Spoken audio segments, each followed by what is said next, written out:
My name is Sarah Mitchell, and I've been working as a night nurse at St. Mary's Children's Hospital for the past 4 years. What I'm about to tell you will sound impossible, but I have documentation, witness testimonies, and security footage to prove every word. For months, I've been witnessing something extraordinary that happens in our hospital after visiting hours end, something that protects our most vulnerable patients in ways that modern medicine cannot explain. St. Mary's is a 200-bed pediatric facility located in downtown Chicago, specializing in treating children with serious illnesses, complex surgeries, and long-term conditions that require extended hospitalization.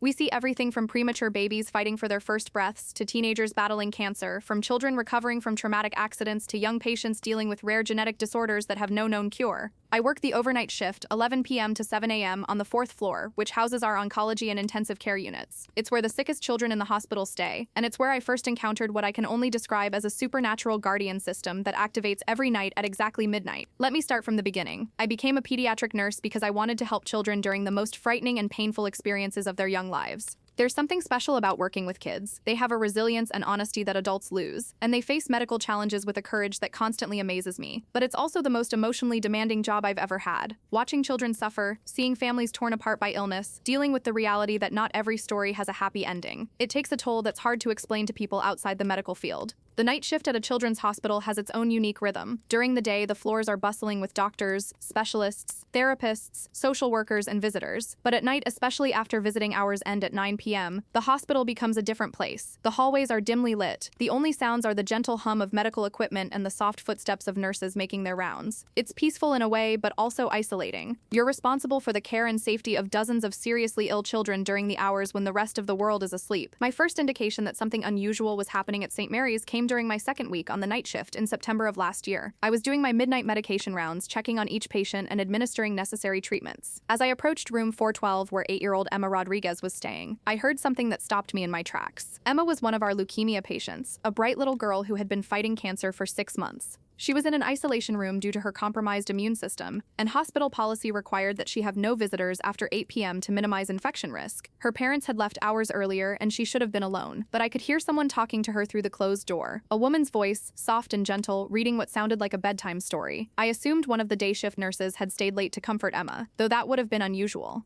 I knocked softly and entered the room, expecting to find a colleague. Instead, I found Emma sitting up in bed, smiling and looking toward the corner of the room near the window. She was clearly listening to someone, responding to questions and giggling occasionally, but the room was empty except for her. "Emma, sweetie," I said quietly. "Who were you talking to?" "The nice lady," Emma replied matter-of-factly. "She was reading me a story about a princess who could heal people with magic." "What nice lady, honey? There's no one else here." Emma looked confused. "She was right there by the window. She had long hair and a white dress. She said her name was Nurse Catherine and that she's been taking care of sick children for a very long time." I felt a chill run down my spine. There was no Nurse Catherine on our current staff, and the room was clearly empty. But Emma seemed calm and happy, not frightened or confused in the way children usually are when they're hallucinating due to medication or illness. I checked Emma's chart and medical records. She wasn't on any medications that would cause hallucinations, and her recent scans showed that her cancer wasn't affecting her brain. According to her vitals, she was actually doing better than she had in weeks. Her white blood cell count was up, her appetite had improved, and she'd been sleeping better. I made a note in my report about Emma's claims of seeing someone, but I didn't think much more about it at the time. Children often create imaginary friends, especially when they're scared or lonely, and hospitalized kids are dealing with more fear and loneliness than most. 3 nights later, I had a similar experience with 7-year-old Marcus Thompson in room 408. Marcus was recovering from a complex heart surgery and was supposed to be on strict bed rest. When I went to check on him at 1 a.m., I found him sitting up in bed, apparently having an animated conversation with someone I couldn't see. "Marcus, you need to lie down and rest," I told him. "Your heart needs time to heal." "I know," he said, "but the doctor said I could sit up for a few minutes. He's showing me how my heart works now with the new parts." "What doctor? There are no doctors here right now." Marcus pointed to the foot of his bed. "Dr. Williams is right there. He has curly hair and glasses, and he knows all about hearts. He said he used to work here a long time ago, and that he still likes to check on kids who have heart surgery." Again, I felt that familiar chill. There was no Dr. Williams on our current staff, and no one else was in the room. But like Emma, Marcus seemed calm and comforted by whatever he was experiencing. His post-surgical recovery was actually ahead of schedule. His incision was healing faster than expected, his heart rhythms were stable, and he'd had no complications. Over the next few weeks, I started paying closer attention to what was happening during the midnight hours. I began noticing a pattern. Children who claimed to be visited by people I couldn't see were consistently showing improved medical outcomes. Their vital signs were better, they reported less pain, they slept more peacefully, and they recovered from procedures faster than expected. I started keeping a private log of these incidents. September 25th, Emma Rodriguez, room 412, claims to have been visited by Nurse Catherine. White blood cell count improved significantly overnight. September 28th, Marcus Thompson, room 408, reports conversation with Dr. Williams about his heart surgery. Post-operative recovery ahead of schedule. October 2nd, Lily Chen, room 415, says the singing lady helped her stop feeling scared about her surgery. Anxiety levels decreased, required less pain medication. October 5th, James Parker, room 480, describes visit from the nice man with the funny hat, who taught him breathing exercises. Asthma symptoms improved dramatically. October 8th, Sophia Gonzalez, room 417, claims the gentle woman helped her understand why she needed so many treatments, became more cooperative with medical procedures, started eating better. The pattern was undeniable. Children who reported these mysterious visitors were showing measurably better medical outcomes than those who didn't. But I was still the only staff member who seemed to be noticing these reports, and I was hesitant to mention it to my colleagues. How do you tell other nurses that you think the hospital is being visited by helpful spirits without sounding like you've lost your mind? My perspective changed completely on October 12th, when I witnessed something that couldn't be explained away as childhood imagination or medication side effects. I was walking down the hallway toward room 414 at approximately 12:30 a.m. when I saw a figure in a white coat standing outside the door. From a distance, it looked like one of our doctors making rounds, though it was unusual for physicians to be on the floor that late unless there was an emergency. As I got closer, I could see that it was a woman with shoulder-length brown hair wearing a white doctor's coat over what appeared to be a vintage nursing uniform from several decades ago. She was looking at a chart, but when she noticed me approaching, she smiled and nodded before simply fading away like mist. I stood there for a moment, staring at the spot where she'd been standing, trying to process what I'd just seen. Then I heard a voice from inside room 414. "Thank you, Dr. Sarah.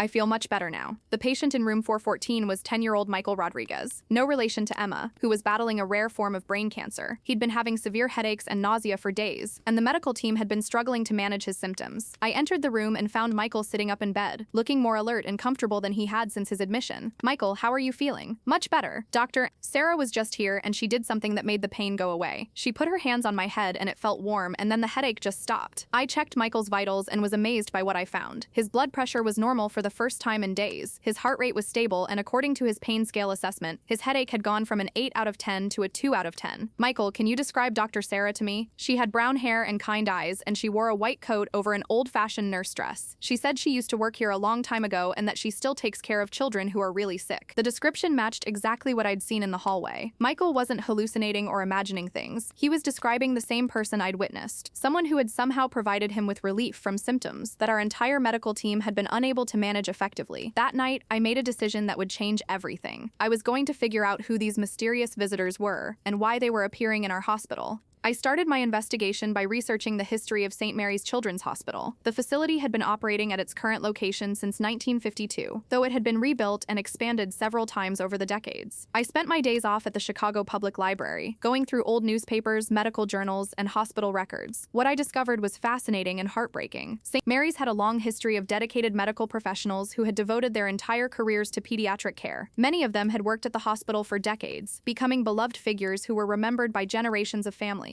I found obituaries and memorial articles about several doctors and nurses who matched the descriptions given by my young patients. Dr. Sarah Williams had been the head of pediatric oncology at St. Mary's from 1965 to 1998. She was known for her innovative approaches to pain management and her extraordinary bedside manner with terminally ill children. According to her obituary, she died in 2003 at the age of 67, and her memorial service was held in the hospital chapel because so many families wanted to pay their respects. Nurse Catherine Murphy had worked on the pediatric oncology floor from 1958 to 1989. She was famous for reading bedtime stories to patients and for staying late to comfort children who were scared or lonely. Her obituary mentioned that she had never married or had children of her own, dedicating her entire life to caring for sick kids. She died in 1995 at the age of 72. Dr. Robert Williams, no relation to Dr. Sarah Williams, had been the chief of pediatric cardiology from 1971 to 1992. He was known for his ability to explain complex heart conditions to young patients in ways they could understand, often using drawings and analogies that made frightening procedures seem less scary. He died of a heart attack in 1998 at the age of 69. The more I researched, the more names I found of medical professionals who had devoted their lives to St. Mary's and who matched the descriptions given by patients. But the most shocking discovery came when I found a group photograph from 1987 showing the entire pediatric staff at the hospital's 35th anniversary celebration. In the front row, clearly identifiable, were Dr. Sarah Williams, Nurse Catherine Murphy, and Dr. Robert Williams, along with dozens of other doctors, nurses, and support staff. They looked exactly as my patients patients had described them, down to the specific details of their clothing and hairstyles. I made copies of the photograph and brought it to work the next night. When I showed it to Emma Rodriguez, she immediately pointed to Nurse Catherine Murphy. "That's her! That's the nice lady who reads me stories." Marcus Thompson identified Dr. Robert Williams without hesitation. "That's the doctor who taught me about my heart." Michael Rodriguez pointed to Dr. Sarah Williams. "That's Dr. Sarah. She's the one who made my headaches go away." I was looking at photographic evidence that children in our hospital were being visited by people who had died years or even decades ago. But here's what made the situation even more extraordinary. The children weren't frightened by these encounters. They were comforted by them, and the visits were having measurably positive effects on their medical conditions. I decided I needed to share my findings with someone, but I wasn't sure who would believe me. I chose Dr. Jennifer Martinez, one of our senior pediatric oncologists, because she had a reputation for being open-minded and for prioritizing patient welfare above all else. Dr. Martinez listened to my presentation with an expression that shifted from skepticism to fascination as I showed her the documentation I'd compiled: patient reports, medical outcome data, historical research, and the photographs that children had identified. "Sarah," she said when I finished, "this is either the most elaborate delusion I've ever encountered, or you've discovered something that could revolutionize how we understand healing and medical care." "I know how it sounds, Dr. Martinez, but the evidence is right here. Children are being helped by people who used to work at this hospital, people who died years ago but who seem to be continuing their work." Dr. Martinez studied the data I'd compiled. "The medical outcomes are undeniable. These children are showing improvement that can't be explained by their treatment protocols alone. If what you're suggesting is true, we need to understand it better." She agreed to help me conduct a more systematic investigation. We developed a protocol for documenting encounters with mysterious visitors, tracking medical outcomes, and trying to understand the pattern of when and why these visits occurred.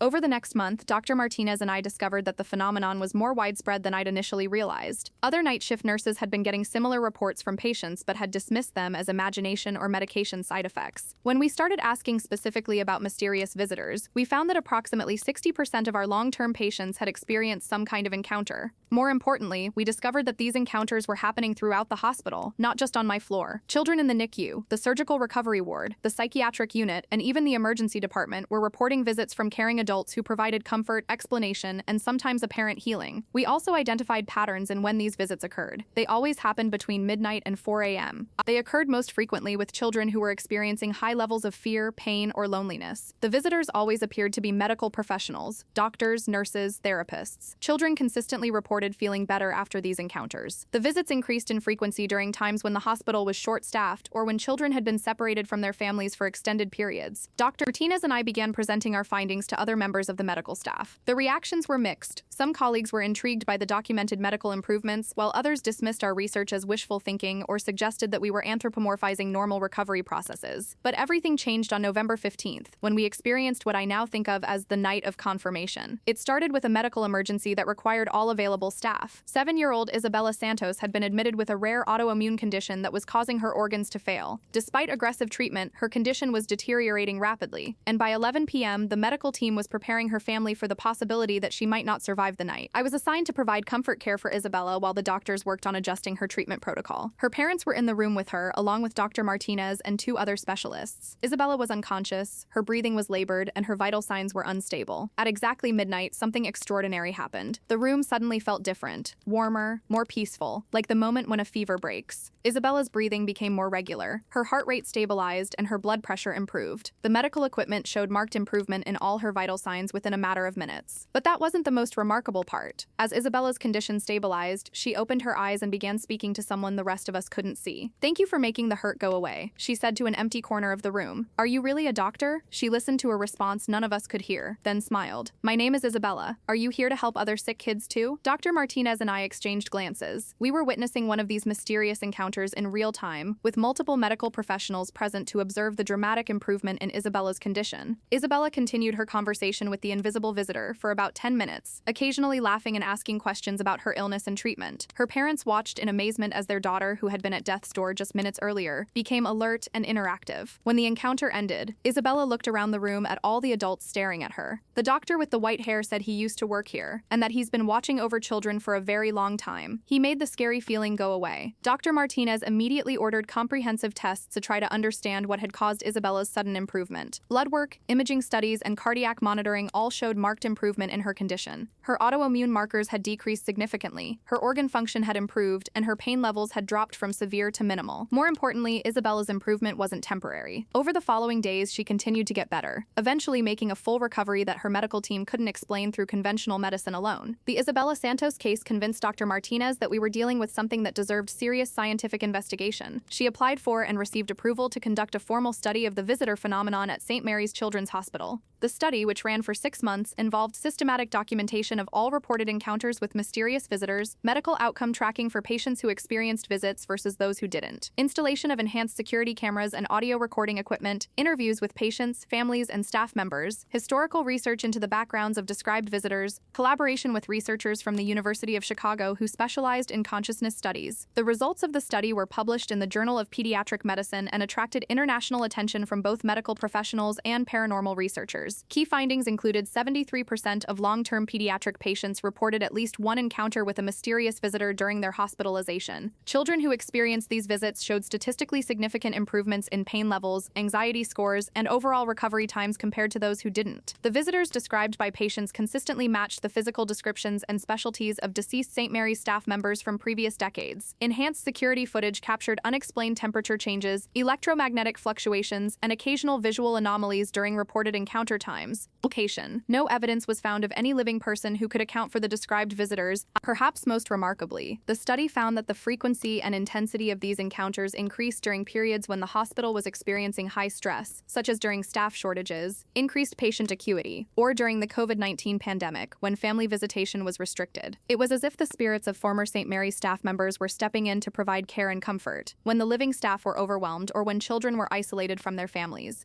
The publication of Dr. Martinez's study led to a transformation in how St. Mary's approached these encounters. Instead of dismissing children's reports of mysterious visitors, the staff began documenting them and using them as indicators of patient emotional state and recovery progress. We developed what we called the Comfort Care Protocol, which acknowledged that healing involves more than just medical treatment. When children reported visits from mysterious helpers, we made sure to take their experiences seriously and validate their feelings, document any improvements in their condition, provide additional emotional support and reassurance, notify families about their child's positive encounter, use the visits as opportunities to discuss any fears or concerns the child might have. The protocol led to improved patient satisfaction scores, better medical outcomes, and stronger relationships between families and medical staff. But the most profound change was in how we thought about death and the continuation of care beyond life. The evidence suggested that some of our most dedicated colleagues had chosen to continue their work even after death, providing comfort and healing to children in ways that transcended normal medical practice. I've now been documenting these encounters for over a year, and I've personally witnessed dozens of visits from former St. Mary's staff members. Each encounter reinforces my belief that the dedication to helping sick children doesn't end with death. It transforms into something even more powerful. Let me share some of the most memorable encounters I've witnessed. Dr. Patricia Chen, who died in 1982, appears frequently to children undergoing cancer treatment. She was a pioneer in pediatric oncology and continues to provide comfort to young patients facing chemotherapy and radiation.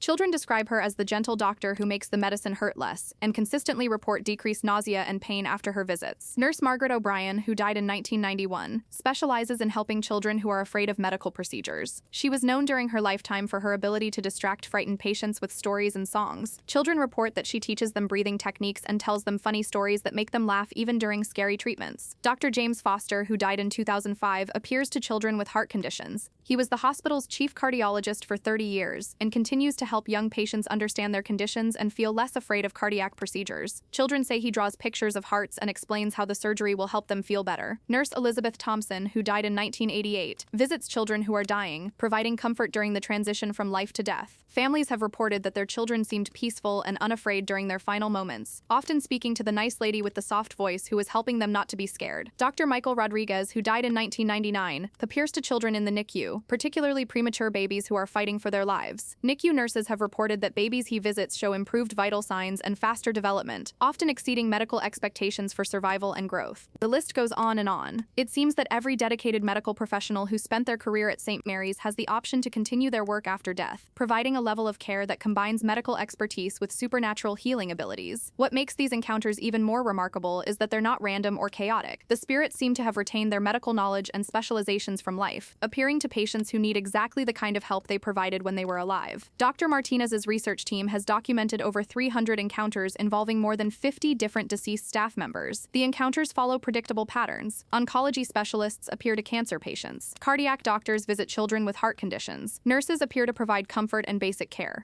Surgeons visit children before and after operations. Mental health professionals help children dealing with trauma or psychiatric conditions. It's as if St. Mary's has an invisible staff of medical professionals who continue working their shifts long after their physical deaths, providing 24/7 care that supplements the work of the living medical team. The most touching aspect of these encounters is how they reflect the personalities and caring nature of the deceased staff members. Children describe visitors who are kind, patient, and genuinely concerned about their well-being. The spirits seem to have retained not just their medical knowledge, but also the compassion and dedication that made them excellent pediatric healthcare providers during their lifetimes. I've had the privilege of witnessing several encounters directly, and each one has deepened my understanding of what it means to truly dedicate your life to helping children. One night in December, I was caring for 6-year-old Amanda Foster, who was recovering from brain surgery to remove a tumor. Amanda was terrified of the post-surgical scans that would determine whether the surgery had been successful. She'd been crying for hours despite our best efforts to comfort her. At 2 a.m., I noticed that her room had become very quiet. When I checked on her, I found Amanda sitting up in bed, having an animated conversation with someone I couldn't see. "Really? You had brain surgery too when you were little?" Amanda was saying. "And you became a doctor who helps other kids with brain tumors? That's so cool." She listened intently to a response I couldn't hear, then said, "So the scan tomorrow will show that the bad stuff is gone, and I'll be able to go home soon?" Amanda's fear had completely disappeared. She was excited about her upcoming scan instead of terrified, and she spent the rest of the night telling me about Dr. Lisa, who had brain surgery when she was a child and became a doctor so she could help other kids who were scared of the same thing. The next day, Amanda's scans showed that the surgery had been completely successful. The tumor was gone, and there were no signs of remaining cancer cells. Amanda approached the scan with confidence and excitement, telling the technicians about Dr. Lisa's promise that everything would be okay. Later, I researched our hospital records and found that Dr. Lisa Hartman had been a pediatric neurosurgeon at St. Mary's from 1985 to 2001.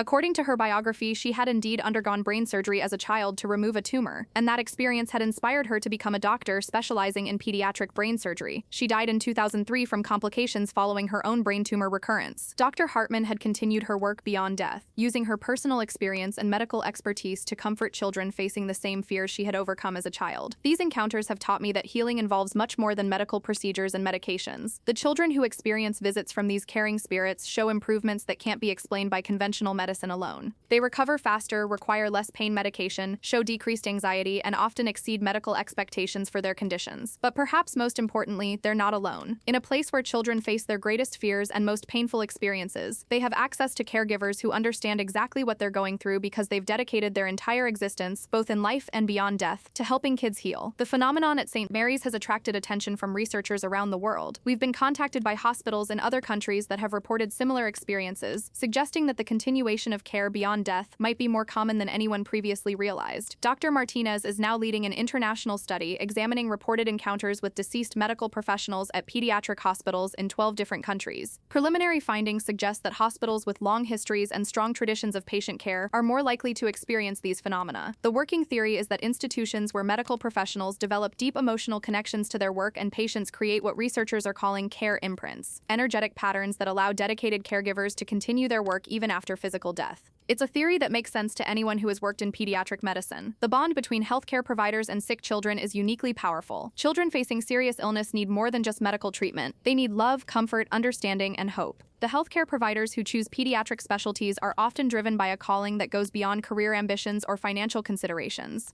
When someone has spent 30 or 40 years of their life caring for sick children, when they've comforted thousands of scared kids and helped families through their darkest moments, it's not surprising that death might not end that commitment. What surprises me is how naturally the current staff at St. Mary's has adapted to working alongside these spiritual colleagues. New nurses are briefed about the possibility of encounters with former staff members, and most find the idea comforting rather than frightening. It's like having the wisdom and experience of have generations of pediatric nurses available to help us, one of my colleagues explained. When I'm struggling with a difficult case or a scared child, I sometimes feel like I'm getting guidance from nurses who dealt with similar situations decades ago. The security staff has also adapted to the unusual activity. Night shift security guards report seeing figures in medical attire walking the halls, but they've learned to recognize these sightings as normal occurrences rather than security threats. They're still doing their jobs, one security guard told me. They're just doing them from a different realm. As long as they're helping the kids, I'm fine with sharing the building with them. The most remarkable change has been in the families we serve. When parents learn that their child has been visited by caring spirits who continue to work at the hospital, their reactions are overwhelmingly positive. It means my daughter isn't alone when I can't be here, one mother told me. Knowing that she has doctors and nurses watching over her even when the living staff is busy with other patients gives me so much peace. Another father said, if the people who devoted their lives to helping sick children choose to stay here after death, it tells me this is a place where my son will receive the best possible care. It's actually made me more confident in the medical team. We've found that families often request information about the spirits their children have encountered. We've created a memorial wall in the hospital lobby featuring photographs and biographies of former staff members who have been identified by patients. Families often leave flowers or notes thanking these deceased caregivers for comforting their children. The memorial wall has become a sacred space where current staff, former colleagues, and families can honor the continuing legacy of St. Mary's medical professionals who chose to extend their service beyond death. But perhaps the most profound impact of these encounters is on the children themselves. Kids who experience visits from caring spirits often develop what we call healing confidence, a deep belief that they will recover and that they're surrounded by people who truly understand their fears and pain. This psychological shift translates into measurable medical improvements. Children with healing confidence cooperate better with treatments, require less pain medication, show improved immune function, and often recover faster than medical predictions suggest. Dr. Martinez's research has documented what she calls supernatural placebo effect, improvements in medical conditions that result from patients' belief that they're receiving care from benevolent supernatural entities. The effect is particularly strong in children, who seem more open to accepting help from spirits than adults typically are. Children haven't yet learned that dead people can't provide medical care, Dr. Martinez explained in a recent interview. Their openness to receiving help from any source allows them to benefit from types of healing that adults often can't access because of their skepticism. The research has also revealed that the spirits seem to have retained and even enhanced their medical abilities after death. Children report that spiritual visitors provide pain relief, emotional comfort, and healing that exceeds what they experienced from the same caregivers when they were alive. It's as if death has freed these dedicated medical professionals from the limitations of physical medicine, allowing them to provide forms of care that combine scientific knowledge with supernatural healing abilities. As I write this, it's been 14 months since I first encountered this phenomenon at St. Mary's. I've documented hundreds of encounters, witnessed dozens of miraculous recoveries, and developed relationships with spiritual colleagues who continue to teach me about the true nature of pediatric care. Working alongside deceased medical professionals has fundamentally changed how I understand my role as a nurse. I'm not just providing medical care to sick children, I'm part of a healing community that transcends death, where the most dedicated caregivers continue their work across the boundary between life and death. Every night when I clock in for my shift, I know that I'm joining a team that includes some of the most experienced and compassionate pediatric specialists who ever worked at St. Mary's. The children in our care have access to decades of accumulated wisdom, medical expertise, and healing energy from caregivers who loved their work so much that they couldn't bear to stop providing it. This realization has made me a better nurse. When I'm struggling to comfort a scared child or manage a complex medical situation, I often sense guidance from my spiritual colleagues. Sometimes it's a sudden insight about a treatment approach. Sometimes it's an intuitive understanding of what a child needs emotionally. And sometimes it's simply the confidence that comes from knowing I'm not working alone. The children can sense this confidence and support. They trust the medical team more when they feel the presence of caring spirits. And that trust translates into better cooperation with treatments and improved healing outcomes. But the most important lesson I've learned from working with these spiritual caregivers is that dedication to helping others doesn't end with death. The love, compassion, and expertise that these medical professionals developed during their lifetimes has become something eternal, a form of service that continues as long as there are children who need healing and comfort. When I think about my own future, I know that I want to follow their example. If I'm given the choice after death to move on to whatever comes next or to continue caring for sick children at St. Mary's, I hope I'll have the courage and dedication to stay and serve. Because I've learned that the most important work we do as pediatric healthcare providers isn't just about treating illnesses or performing procedures. It's about providing hope, comfort, and love to children during their most vulnerable moments. It's about being present for families facing their worst fears. It's about creating an environment where healing can happen not just physically but emotionally and spiritually as well. The spirits who continue to work at St. Mary's have shown me that this kind of service is sacred work that transcends the boundaries of life and death. They've taught me that the greatest gift we can give to suffering children is our complete presence and unconditional care, whether we're providing it as living nurses or as eternal guardians. Tonight, when I begin my shift, I'll be joining a team of caregivers that spans generations and realms. Together, we'll watch over the children in our care, providing every possible form of healing and comfort to help them through their darkest hours. Because at St. Mary's Children's Hospital, no child faces illness alone.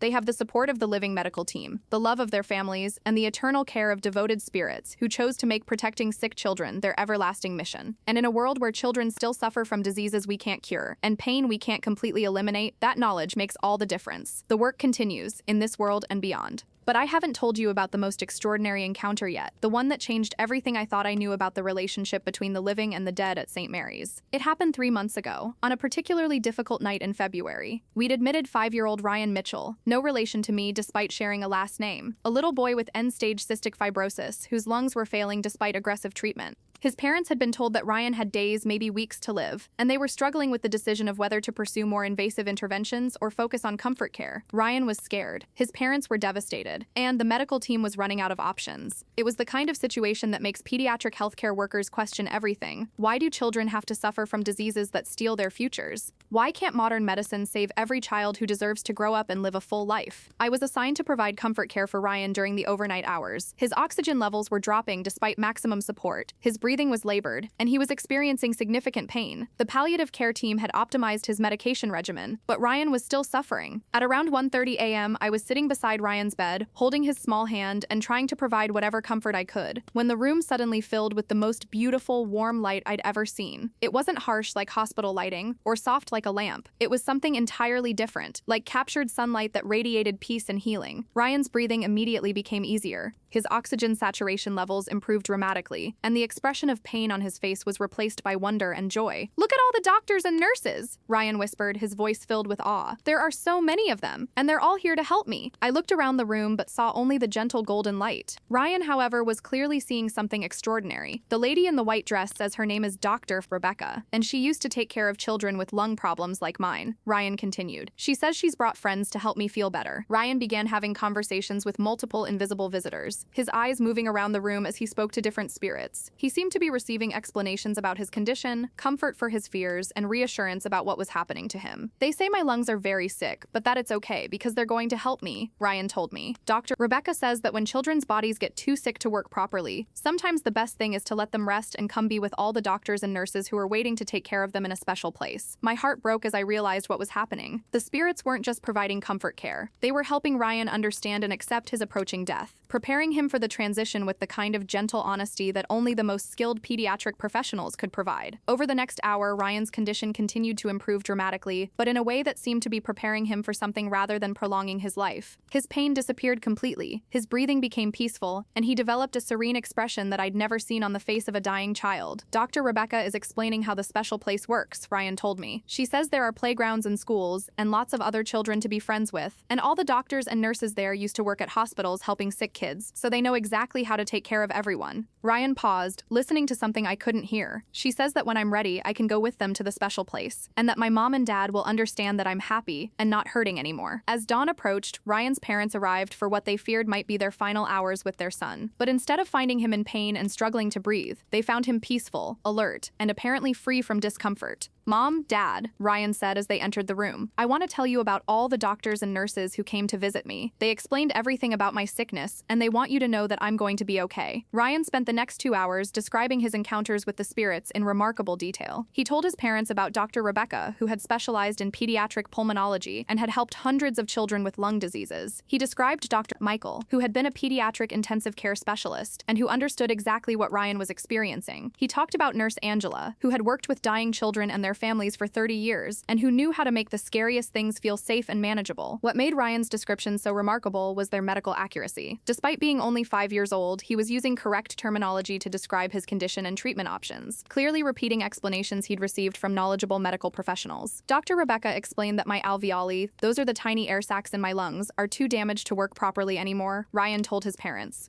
She showed me pictures of healthy lungs and sick lungs so I could understand why it's so hard for me to breathe. Ryan's parents were amazed by their son's sudden understanding of his condition and his peaceful acceptance of his prognosis. The fear and confusion that had been plaguing him for weeks had been replaced by clarity and tranquility. "The doctors here in the special invisible team are different from the regular doctors," Ryan explained. "They can make pain go away completely, and they know exactly what it feels like to be sick because they've been taking care of sick children for a very long time." At 8:47 a.m., Ryan took his final breath, surrounded by his parents parents and by the invisible team of spiritual caregivers who had prepared him for the transition. His death was peaceful, dignified, and free from the suffering that typically accompanies end-stage cystic fibrosis. But that wasn't the end of Ryan's story. 3 days later, during my next shift, I was walking past the room where Ryan had died when I heard a familiar voice calling my name. "Nurse Sarah! Nurse Sarah!" I turned around and saw Ryan standing in the hallway, but he looked completely different. The pale, sick child who had struggled to breathe was gone, replaced by a healthy, vibrant 5-year-old with rosy cheeks and bright eyes. He was wearing what appeared to be child-sized medical scrubs and had a toy stethoscope around his neck. "Ryan?" I whispered, hardly believing what I was seeing. "Hi, Nurse Sarah. I wanted to come back and tell you that everything Dr. Rebecca said was true. The special place is amazing and I'm not sick anymore." Ryan looked healthier than he had ever looked during his hospitalization. His breathing was easy, his color was perfect, and he radiated the kind of energy that only completely healthy children possess. Are you okay?" I asked, still processing what I was seeing. "I'm better than okay. Look." Ryan took a deep breath and held it, something he had never been able to do with his damaged lungs. "I can breathe perfectly and I can run and play just like other kids. What is it like where you are now?" Ryan's face lit up with excitement. "It's like the best hospital ever, but nobody is sick. All the doctors and nurses are there and they teach us about medicine so we can help other sick children. Dr. Rebecca is showing me how to use a stethoscope, and Nurse Angela is teaching me how to make children feel less scared. So you're learning to become a healthcare provider?" "Uh-huh. Dr. Rebecca is showing me how to use a stethoscope, and Nurse Angela is teaching me how to make children feel less scared. So you're learning to become a healthcare provider?" "Uh-huh. Dr. Rebecca is just poisting me come kwanden kumstorings,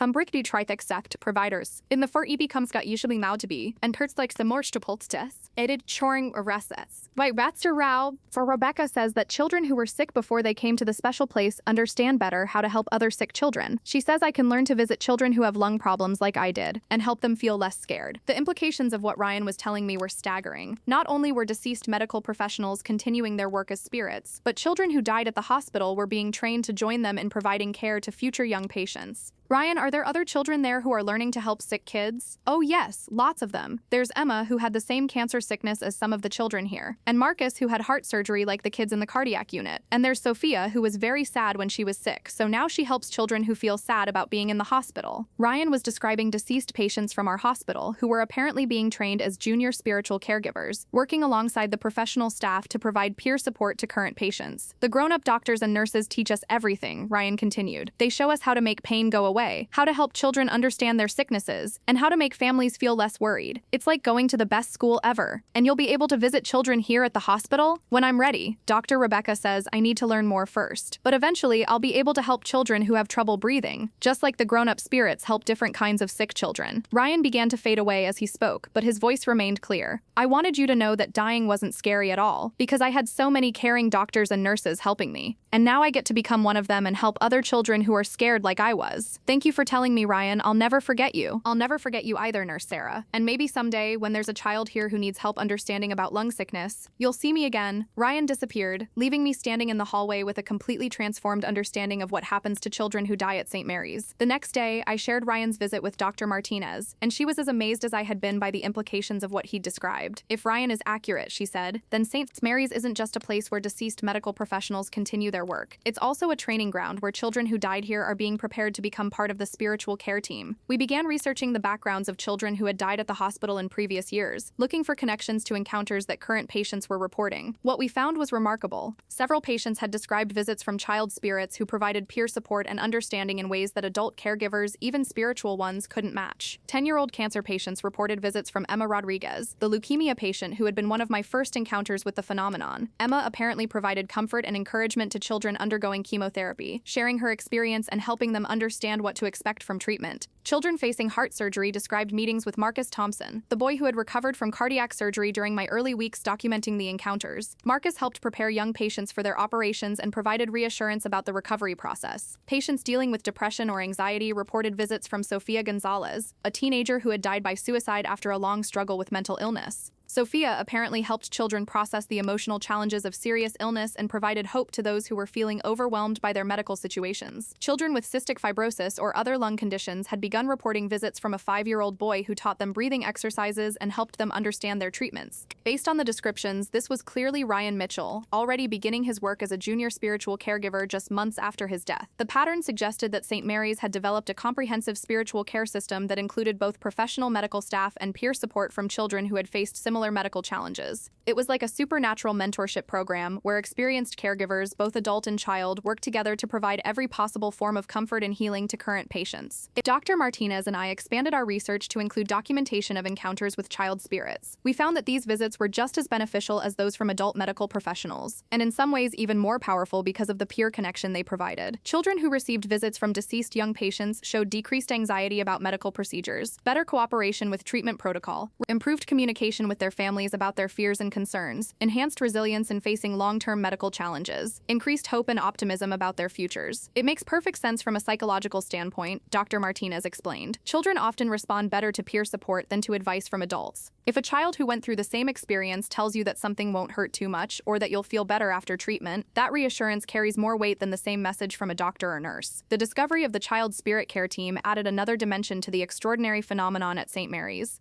Not only were we providing the best possible medical care to our young patients, but they also had access to a support network of peers who truly understood their experiences because they had faced identical challenges. The integration of child spirits into the hospital's spiritual care system also provided insight into what happens to children who die despite our best medical efforts. Instead of their young lives ending in tragedy, they were continuing in a different form, using their experiences to help other children facing similar struggles. For families dealing with the loss of a child, this knowledge provided profound comfort. Parents who learned that their deceased children might be helping other sick kids found meaning in their losses that they had never imagined possible. Knowing that Emma might be using her fight with cancer to help other children going through chemotherapy makes her death feel less senseless. Emma Rodriguez's mother told me during a follow-up interview. She always wanted to be a doctor when she grew up. Maybe she's getting to fulfill that dream in a way we never expected. The revelation about child spirits also changed how we approached end-of-life care at St. Mary's. When children were dying, we began incorporating the possibility that they might choose to continue helping other young patients as part of our comfort care discussions. We can't promise that every child who dies here will have the opportunity to join our spiritual care team, Dr. Martinez would explain to families. But we've documented cases of children who seemed to make that choice, who found a way to transform their medical experiences into service to other sick kids. This knowledge didn't make losing a child any less heartbreaking for families, but it provided a framework for understanding death as a potential transition to continued service, rather than simply an ending. The child spirit phenomenon also had a profound impact on our surviving pediatric patients. Children who learned that some kids who had died at the hospital were now helping other sick children developed what we called legacy consciousness, an understanding that their own medical experiences, however difficult, might someday be used to help others. If I don't get better, will I be able to help other kids who have the same sickness I do? Became a common question from patients facing serious diagnoses. Instead of seeing death as pure loss, they began to understand it as a possible transformation into a different kind of healer. This shift in perspective seemed to help children cope with their medical challenges more effectively. They found meaning in their suffering by understanding that their experiences might someday benefit other young patients, whether they recovered and became healthcare providers in life or joined the spiritual care team after death. The documentation of child spirits at St. Mary's attracted even more international attention than our original research. Pediatric hospitals around the world began reporting similar encounters with deceased young patients who appeared to be providing peer support to current patients. A hospital in London documented visits from child spirits who helped patients prepare for surgery. A children's cancer center in Toronto reported encounters with young spirits who provided comfort during chemotherapy treatments. A pediatric cardiac unit in Sydney recorded multiple cases of deceased patients returning to support children facing similar heart conditions. The phenomenon appeared to be global, suggesting that the bond between sick children transcends not only death, but also geographical and cultural boundaries. Dr. Martinez is now leading an international consortium studying what we've termed pediatric afterlife care networks, systems of spiritual support that appear to form naturally at children's hospitals where young patients continue to provide care to each other beyond death. The research has attracted attention from theologians, philosophers, and consciousness researchers who are trying to understand the implications of documented cases where deceased individuals continue to provide measurable benefits to living patients. What we're seeing at St. Mary's and similar institutions challenges fundamental assumptions about the nature of death, consciousness, and the continuation of identity beyond physical life. Explained Dr. Robert Chen, a consciousness researcher from Stanford University who has been studying our findings. These aren't vague spiritual experiences or unverifiable claims of supernatural activity. We're looking at documented cases where deceased individuals are providing measurable medical and psychological benefits to living patients through what appears to be continued conscious activity after death. The implications of this research extend far beyond pediatric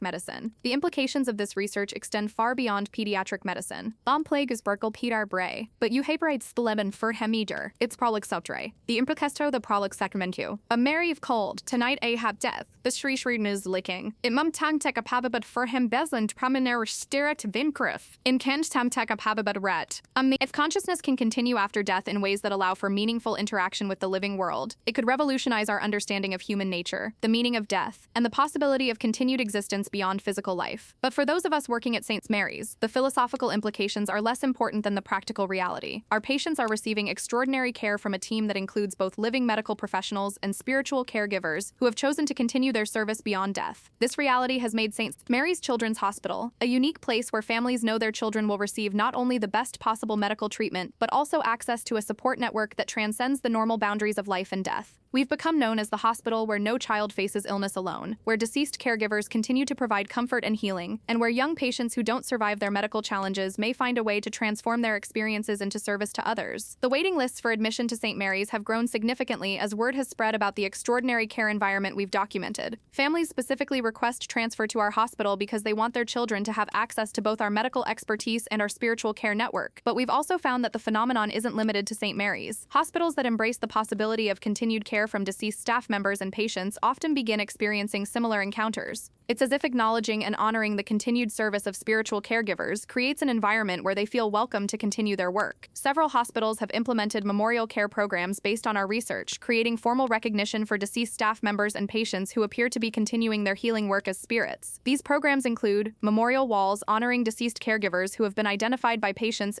documentation protocols for encounters with spiritual visitors, training for staff on how to respond supportively when patients report supernatural encounters, family education about the possibility of continued care from deceased loved ones, research partnerships to study the medical benefits of spiritual care encounters. The results have been remarkable. Hospitals that implement these programs report improved patient outcomes, decreased anxiety levels among families, and enhanced job satisfaction among staff who feel they're working alongside dedicated colleagues from previous generations. As I reflect on the past year and a half of documenting these extraordinary encounters, I'm struck by how they've changed not just our understanding of death and healing, but also our approach to life and service. The spirits who continue to work at St. Mary's have shown us that true dedication to helping others doesn't end with physical death. They've demonstrated that the love, compassion, and expertise we develop during our lifetimes can become eternal gifts that continue to benefit others long after we're gone. This knowledge has made me more intentional about how I approach my work as a pediatric nurse. Every interaction with a patient or family, every moment of comfort I provide, every skill I develop might someday become part of my continued service to children. Whether I'm providing that service as a living professional or as a spiritual caregiver, the children and families we serve have taught me that healing involves much more than treating diseases and managing symptoms. True healing happens when patients feel supported, understood, and loved by caregivers who are completely dedicated to their well-being. The spiritual care team at St. Mary's provides that level of dedicated love in its purest form, service that's motivated not by career obligations or financial compensation, but by genuine commitment to helping children heal and grow. When I started working at St. Mary's, I thought I was joining a medical team focused on treating pediatric illnesses. I've discovered that I'm actually part of an eternal community of caregivers that spans multiple generations and transcends the boundary between life and death. This realization has given my work a meaning and purpose that I never could have imagined. I'm not just helping children recover from their current illnesses. I'm contributing to a legacy of care that will continue long after my own death. And I'm working alongside colleagues whose dedication was so complete that they chose to continue their service for eternity. The children in our care benefit from this extraordinary environment in ways that extend far beyond their medical treatment. They're learning that they're part of a community where love and service continue beyond death, where their own experiences, however difficult, might someday be used to help other children facing similar challenges.